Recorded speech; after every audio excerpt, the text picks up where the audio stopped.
Hey guys, welcome back to the channel. Chris Ashley, appreciate you joining me on Passion for the Wild and Wonderful. So today what I'm going to do is go over 5 different tricks that I think are good for turkey hunters to know. I'm not saying it's the only 5 tricks, but these are 5 good tricks that have worked for me in the past, and I think it can work for you too. So, 1. If you're sitting and calling and you have a bird that's hanging up on you, or you just don't know if you're really piquing that bird's interest, occasionally reach over and rake the leaves. Make it sound like that there's some turkeys feeding. It's amazing how much that can motivate and spark that interest in that gobbler to help bring them in that little bit. Now, I'm not saying that you sit there doing it all the time, especially you need to be able to be up and ready in case that bird's coming. It's more of that, again, of just trying to entice that bird that much more, get them excited, getting them to want to come in, and you're really just trying to paint that picture and set the stage that, hey, not only am I calling to you, but yeah, you're hearing the confirmation that there's birds on the ground, they're raking in the leaves, we're feeding, we're comfortable, come on over and join us. Okay, that's number 1. Number 2, one of the things that I like to do is use multiple calls. So, various reasons. So one might be it lets me simulate that there's more than one bird that's there.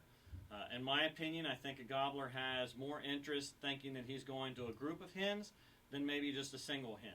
However, I'll tell you, there's been a lot of times that I've had a gobbler go away from me with a single hen that's got henned up on me. But my opinion is multiple calls. So the other benefit to it, not just from maybe enticing him more thinking that there's a flock, is, for me, for a perfect example is I've had where I was locked in using a diaphragm call, and I'm covering the property, I'm not getting any response, and then eventually I think, okay, well, let me go ahead and hit a different call, and I hit on the slate call. Well, next thing I know, I heard a gobbler fire off within, let's say, a couple hundred yards. Well, I really like my diaphragm call, so I jumped back on the diaphragm call again, no response. So I all right, is he quiet because he's coming, or what's going on? I want to get a feel for where he is so that I can try to get set up and get in a place where I think is a good place to pull him in. I hit the slate again, fired right back. So long story short was I end up circling around. I put away the diaphragm call, used the slate for the rest of the time. He came in firing the whole way, and I was able to harvest the bird. So to me, I think that other benefit is you might find that there's a call that the bird likes better, and even though he might not be responding to a diaphragm, a slate, a box, you might find they start responding to one or the other. So don't be afraid to try different calls. There's been times too where, like I said, simulating the flock, I call it the all-you-can-eat buffet. So what I'll do is I'll sit there and I'll be running my mouth call. I'll be doing the slate call at the same time, and then maybe I'll jump over and hit a box call. And the idea is, again, I'm simulating as many birds. The birds hung up on me. What am I out? You know, I'm either going to pack it up and go home. I might as well hit it with him, and if they come, they come. And it's worked for me. So that's number 2.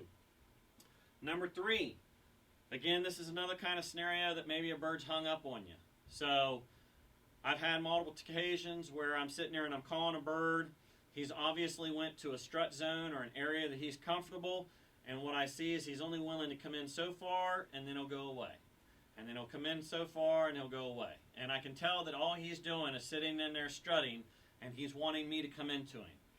So in that situation, what I suggest is let that bird go away from you.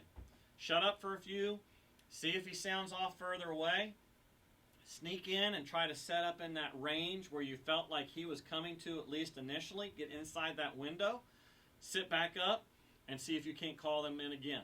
So in that case, that bird's already demonstrated that he felt safe and he was comfortable coming into that window. You just might find once you get inside it, that bird will come in that extra distance that you need to make the shot. So number 4,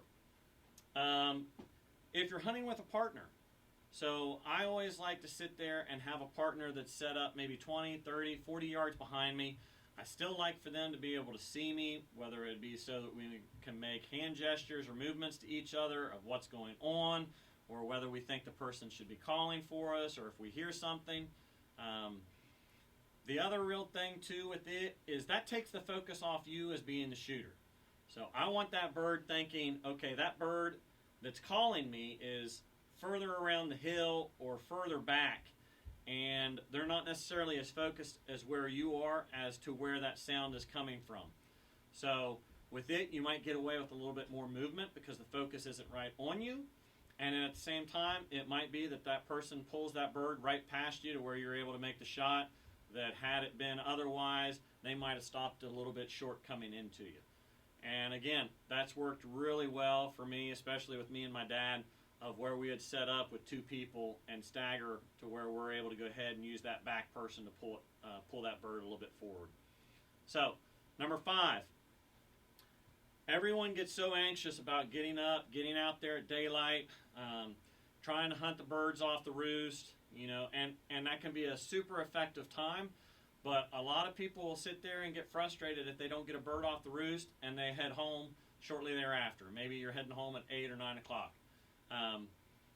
These early mornings adds up, just like especially too for me in deer hunting, it can wear on you.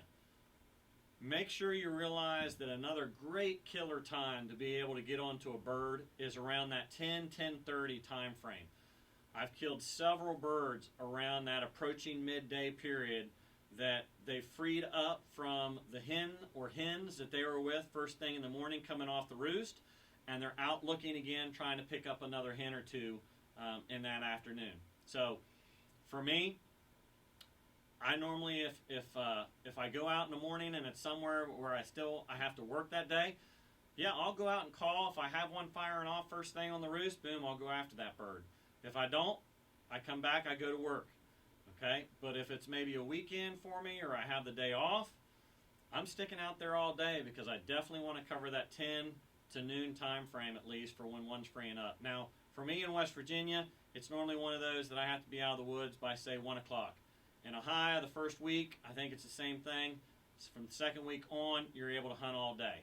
I normally have never done that, but that is one of the nice benefits and options of being able to hunt in Ohio, and I know there's other states that have that as well.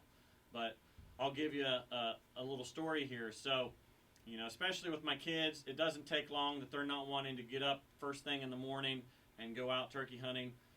Sleep in. Rest up. You're way more alert and active and listening and watching if you're not sleepy and tired. Especially when that sun starts raising, that warm temperature start coming on, you're wanting to doze off. So with me, I've had before that around 9:30, 10, I sit there and I say, hey boys, you want to go out? I think we could probably pull a bird in. We're out in the woods, set up by, let's say, 10:30, and it wasn't long that, yeah, we had a bird that's fired off. I was able to pull it in. Boy was able to get a shot. Now, it doesn't work that way every single time, but like I said, for me, personally, I've had a lot of birds that I've killed in the midday, and the same way with my boys, I was able to go and set up midday and have a bird that was breaking off. Just another excellent time frame to think about being able to turkey hunt. So those are the 5 tips or tricks that I have for you. Try it. I hope it works for you. It's worked for me, so I do feel that it can work for you. So if you guys enjoyed this information, if you would, please subscribe, like the channel. I appreciate you all spending your time here with me, and I wish you good luck with your hunting. And again, my name's Chris Ashley, and thank you for joining me here on Passion for the Wild and Wonderful.